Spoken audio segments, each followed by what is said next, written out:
पाकिस्तान का किस्मत तब्दील करेंगे। आज ये पाकिस्तान और अवाम एक थे, एक हैं और एक रहेंगे।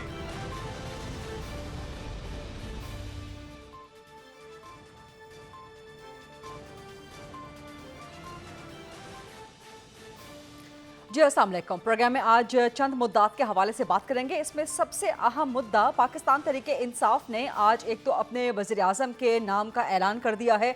उमर अयूब पाकिस्तान तहरीके इंसाफ की तरफ से कैंडिडेट होंगे प्रीमियरशिप के लिए, और अली अमीन गंडापुर जो कि पाकिस्तान तहरीके इंसाफ के केपी के नामजद सीएम हैं, उन्हीं की तरह पाकिस्तान तहरीके इंसाफ का पीएम के लिए नामजद कैंडिडेट उमर अयूब वो भी मतलूब हैं। 9 मई के हवाले से उन पे 9 मई के मुकदमात हैं और वो रूपोश हैं, मफरूर कहलाए जाते हैं।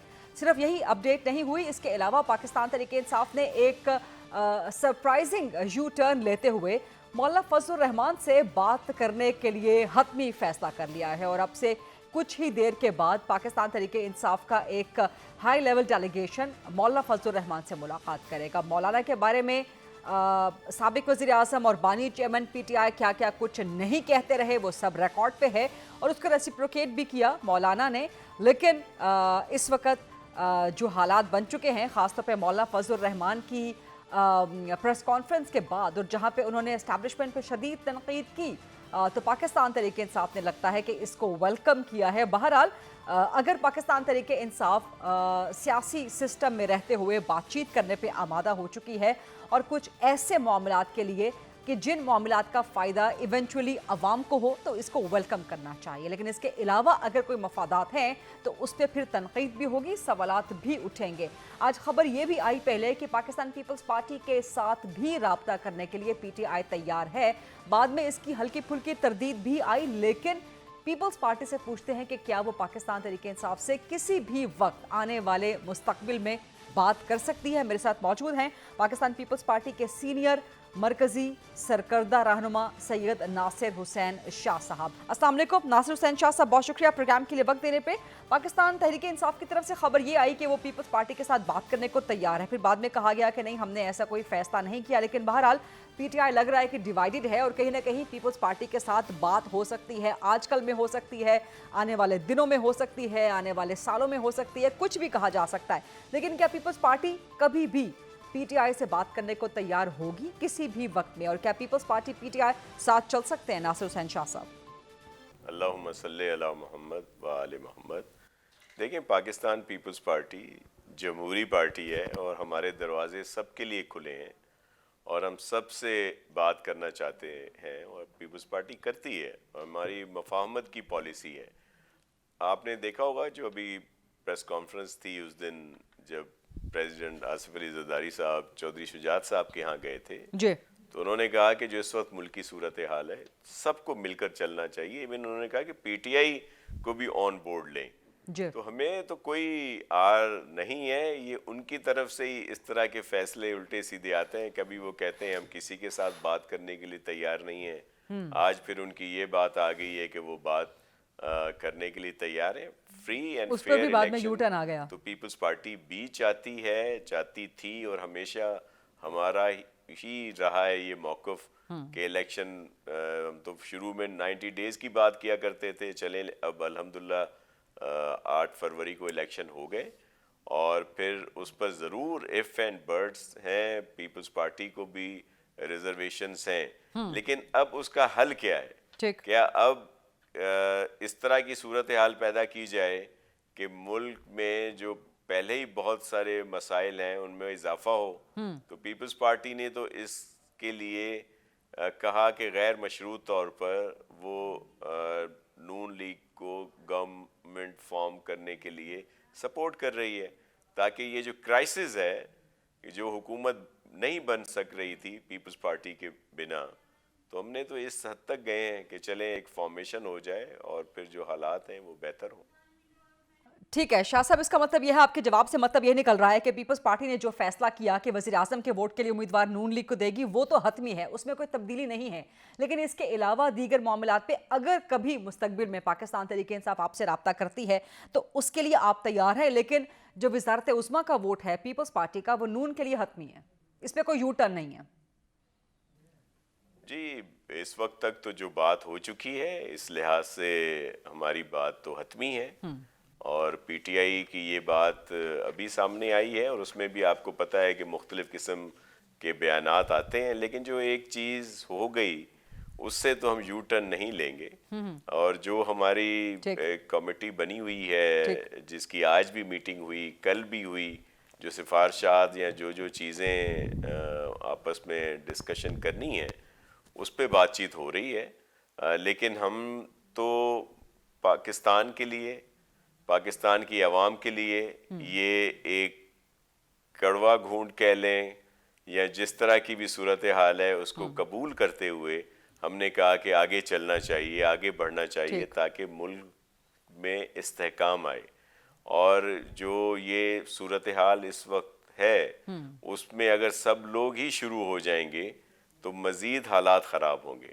میں تو یہ پہلے بھی ایک دو دفعہ کہہ چکا ہوں میڈیا پہ کہ پی ٹی آئی کو 9 مئی اور 8 فروری کا فرق اب ذہن میں رکھنا چاہیے کہ اب یہ 8 فروری کو اس سامنے رکھ کر آگے کی طرف بڑھنے کی کوشش کریں، آگے کی طرف بڑھنے کی کوشش کرنی چاہیے، لیکن شاہ صاحب آگے بڑھنے کی کوشش کرنی چاہیے پاکستان تحریک انصاف کو، لیکن شاہ صاحب اس کے علاوہ جیسے میں نے پہلے بھی آپ سے عرض کیا کہ اس وقت تک کانٹراڈکٹری اطلاعات آ رہی ہیں، متضاد اطلاعات ہیں، پی ٹی آئی کی طرف سے آیا پہلے کہ پیپلز پارٹی سے بات کی جائے گی، پھر کچھ حلقوں نے کہا، کچھ لوگوں نے کہا کہ نہیں بات کی جائے گی، تو کیا پیپلز پارٹی اس طرح کے رویے کو پی ٹی آئی کی طرف سے ویلکم کرے گی جہاں سنجیدگی ہی نہ ہو، کلیئرٹی ہی نہ ہو کہ پی ٹی آئی نے پیپلز پارٹی کو چور کہنا ہے یا بات کرنی ہے؟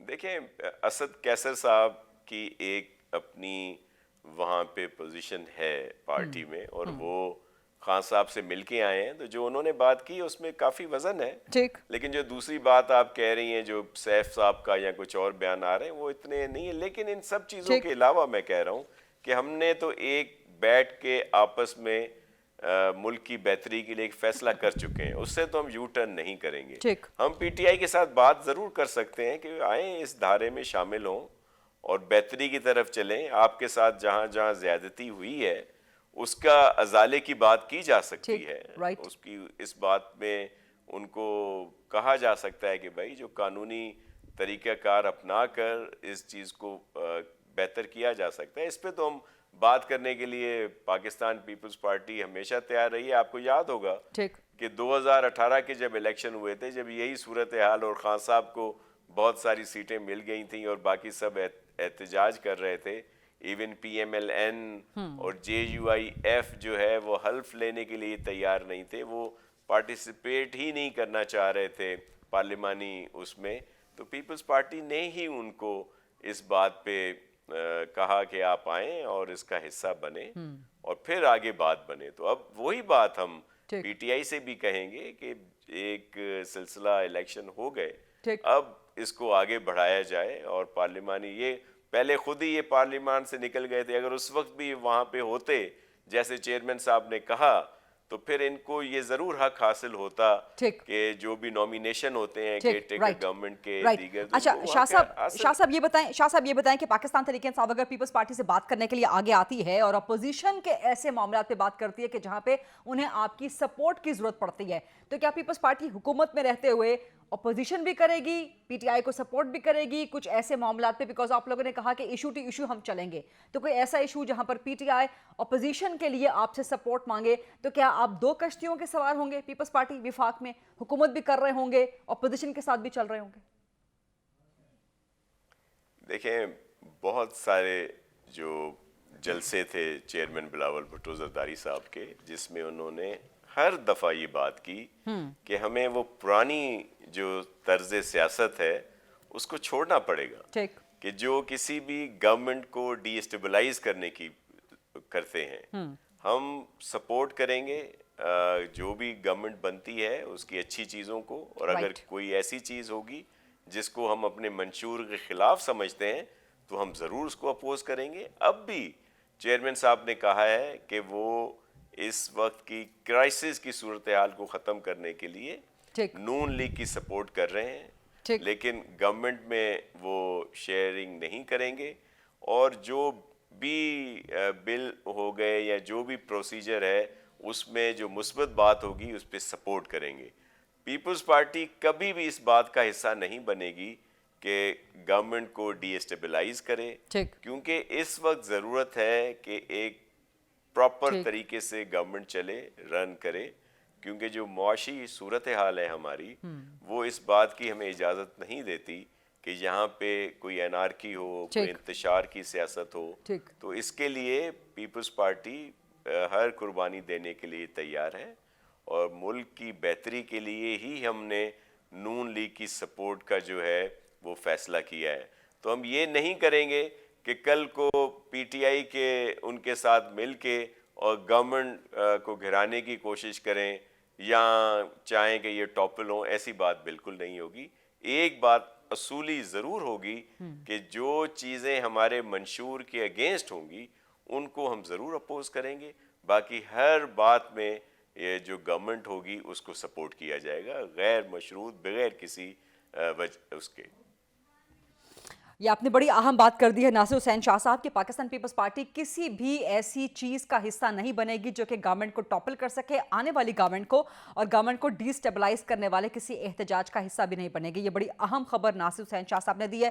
بہت بہت شکریہ ناصر حسین شاہ صاحب. آپ کا پروگرام میں ایک چھوٹی سی بریک کا وقت ہوا ہے, ایک بریک لیتے ہیں اور بریک کے بعد جب واپس آئیں گے تو پاکستان تحریک انصاف سے بات کریں گے, جن کا دعویٰ ہے کہ وزیر اعظم بھی وہ بنائیں گے, حکومت بھی وہ بنائیں گے, پر کتوں, نمبر تو ان کے پاس ہے نہیں. اور آج مولانا فضل الرحمان کے در پر بھی آئی پی ٹی آئی. واہ, اس پر بات کریں گے. جی welcome back after the break. بات کریں گے پاکستان تحریک انصاف سے, جو دھاندلی کے لیے اپنی سیٹیں واپس دینے کے لیے احتجاج بھی کر رہی ہے, سیاسی جنگ بھی لڑ رہی ہے, قانونی فائٹ بھی پٹ اپ کر رہی ہے, لیکن اس کے ساتھ ساتھ حکومت بنانے کے دعوے بھی کر رہی ہے. دھاندلی کے الزامات کے ساتھ ساتھ پاکستان تحریک انصاف حکومت کیسے بنا پائے گی؟ اور آج جو نامزد امیدوار ہیں وزیر اعظم کے پاکستان تحریک انصاف کے, عمر ایوب, انہوں نے کہا کہ وزیر اعظم بھی ہمارا بنے گا, حکومت بھی ہماری بنے گی.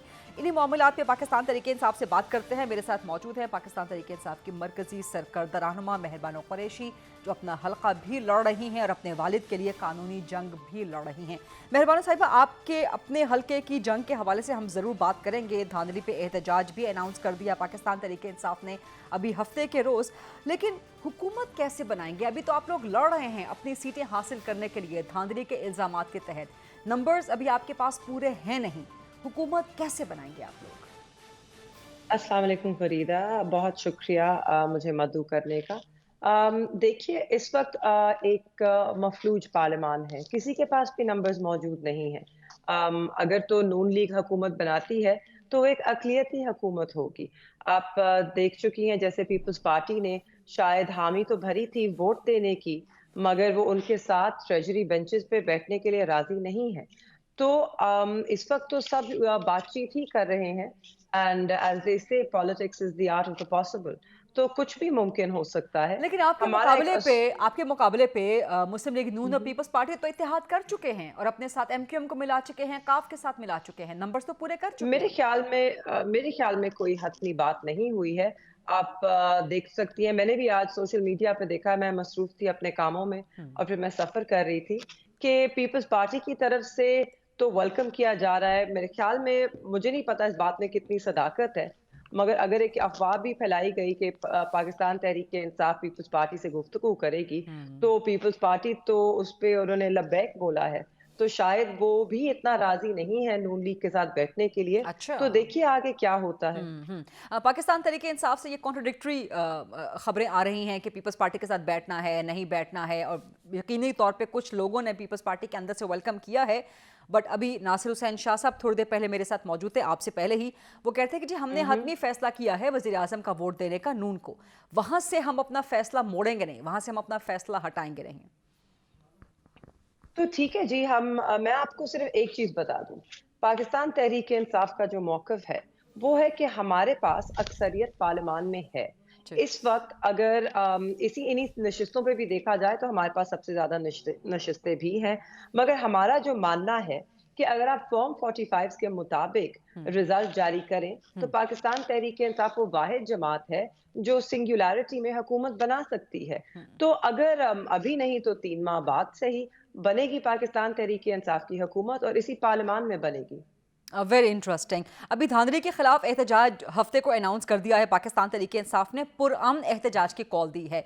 लेकिन पाकिस्तान तहरीक इंसाफ के अगर पॉलिटिकल हिस्ट्री का हम जायज़ा लें तो एहतजाज, धरने, जलसे, जुलूस, रैलियाँ ये पाकिस्तान तहरीक इंसाफ के साथ जुड़े हुए हमें नज़र आते हैं।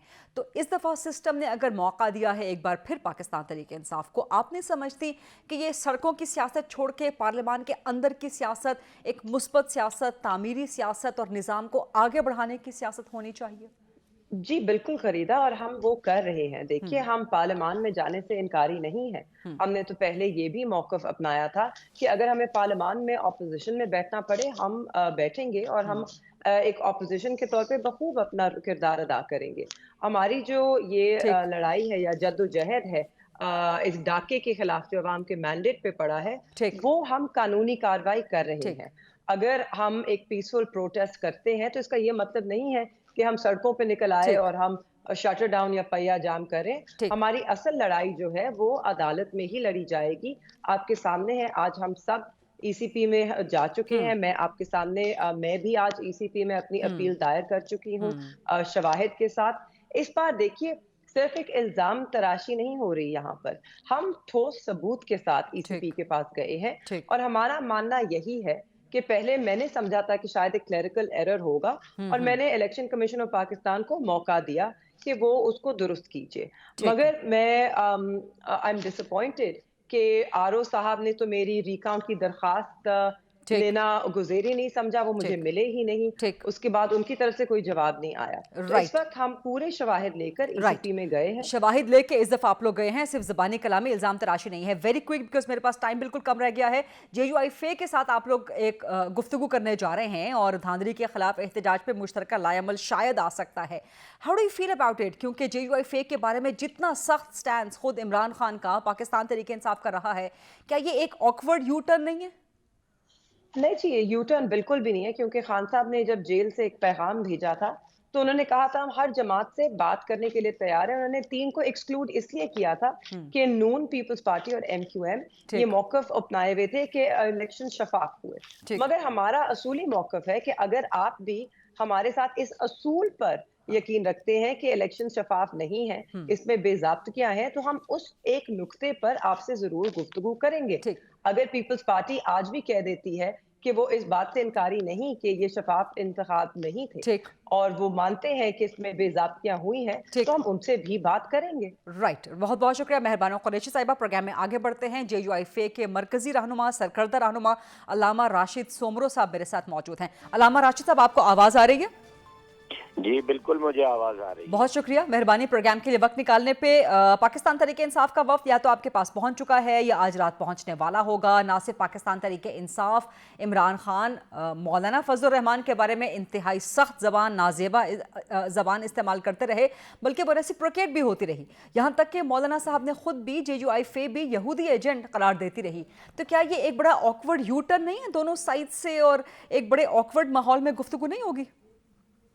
देखें, सबसे पहली चीज़ तो ये है कि इमरान अहमद खान नियाज़ी के ज़ात के हवाले से, उनकी शख्सियत के हवाले से JUI को पहले दिन से तहफ़्फ़ुज़ात थे, तहफ़्फ़ुज़ात हैं और उसी तहफ़्फ़ुज़ात को लेकर हमने एक जो स्टांस लिया, जो बयानिया दिया, उस पर हम आज भी इमरान अहमद खान नियाज़ी सबके ज़ात के हवाले से कायम और दायम है।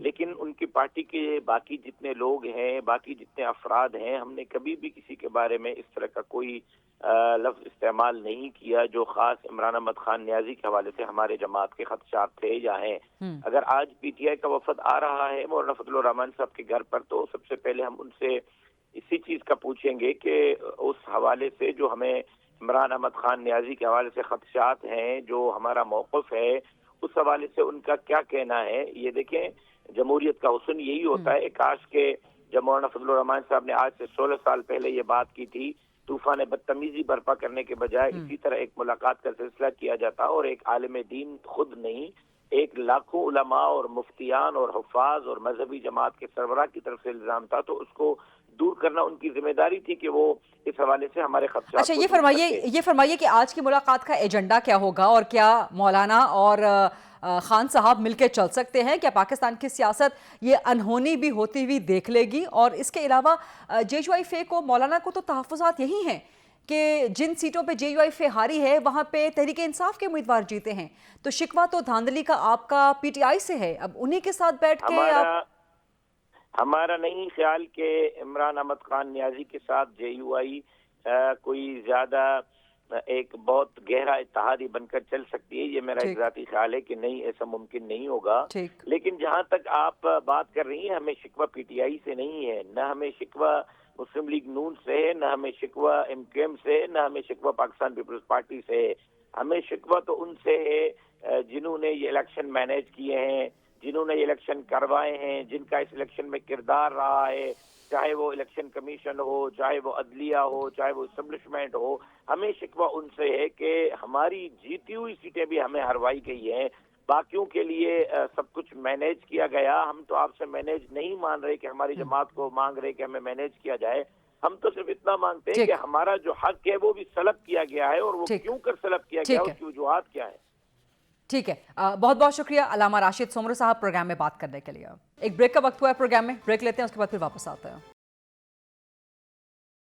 جی welcome back after the break. Election کے بعد توقع کی جا رہی تھی کہ ریزلٹس آتے ہی اس کے بعد ملک میں نئی حکومت بننے کا عمل جو ہے وہ شروع ہو جائے گا، جس کے نتیجے میں ایک سیاسی اور معاشی استحکام کی کم از کم فضا کریٹ ہو جائے گی، جو کہ بہت عرصے سے پینڈنگ ہے، جو کہ بہت عرصے سے اس میں ایک کشمکش کی کیفیت ہے. لیکن ایسا ہوتا ہوا نظر نہیں آ رہا. اس وقت جو حالات ہیں، اس کے بعد صورتحال کیا بن رہی ہے؟ کیا سیاسی استحکام آ سکتا ہے، جس کے نتیجے میں معاشی استحکام کب تک آئے گا؟ احتجاج ہونے جا رہے ہیں، دھاندلی کا ہر طرف شور شرابہ ہے. انہی معاملات پہ بات کریں گے. میرے پاس ملک کے سینئر سیاستدان اور سابق وزیر خزانہ رہ چکے ہیں جناب مفتاح اسماعیل صاحب، وہ موجود ہیں. السلام علیکم مفتاح اسماعیل صاحب، بہت شکریہ پروگرام پہ وقت دینے کے لیے. اس وقت جو سچویشن ہے، دھاندلی کے الزامات لگ رہے ہیں، احتجاج کی تیاریاں ہو رہی ہیں، پی ٹی آئی احتجاج کرنے جا رہی ہے، جے یو آئی فے کہہ رہی ہے ہم ایوان نہیں میدان میں فیصلے کریں گے، جی ڈی اے احتجاج کرنا چاہ رہی ہے، جماعت اسلامی نکلنا چاہ رہی ہے. تو آپ کو لگ رہا ہے کہ یہ الیکشنز کے بعد ملک میں ایک سیاسی اور معاشی استحکام آ سکے گا؟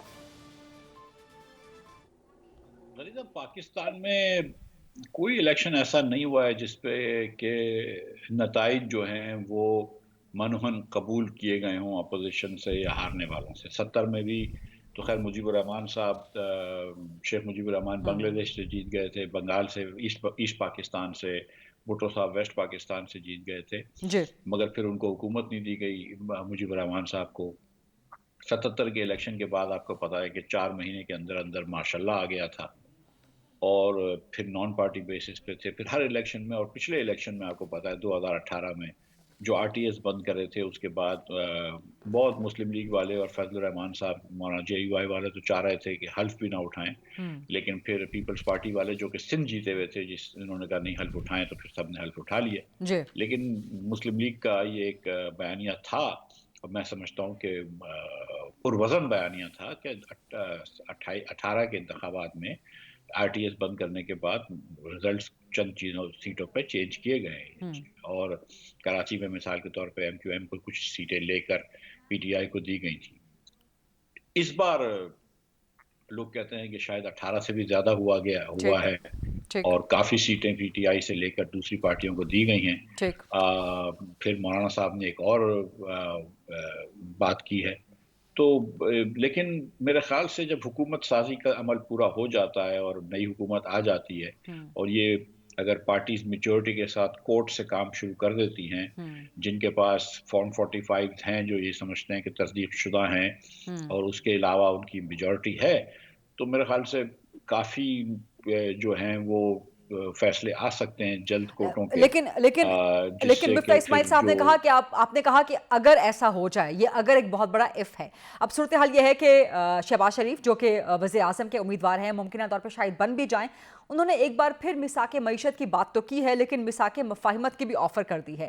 آپ کو لگتا ہے کہ یہ پاسبل ہے کہ میثاق معیشت کے ساتھ ساتھ میثاق مفاہمت ہو جائے، یا آپ سمجھتے ہیں کہ ان میں سے کیا چیز پہلے ہونے چاہیے، یا دونوں پیرالل چلنی چاہیے، ہینڈ ان ہینڈ؟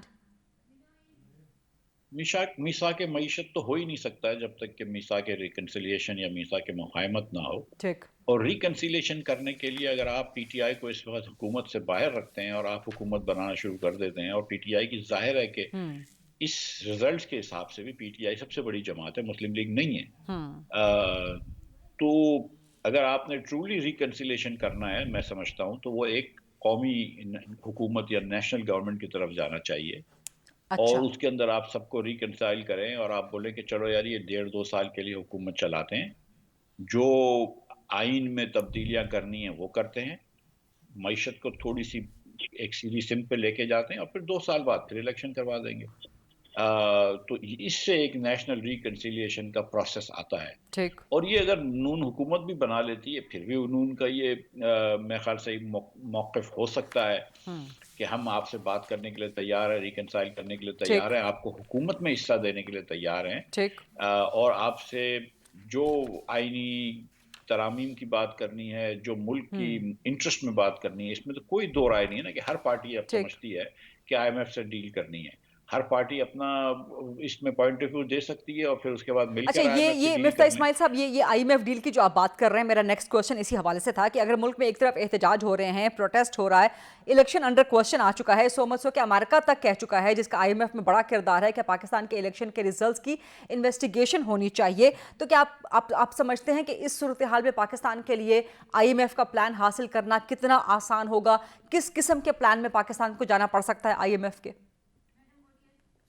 देखिए, आईएमएफ का जाना जो है ना वो आईसीयू में जाने के मुतरादिफ है।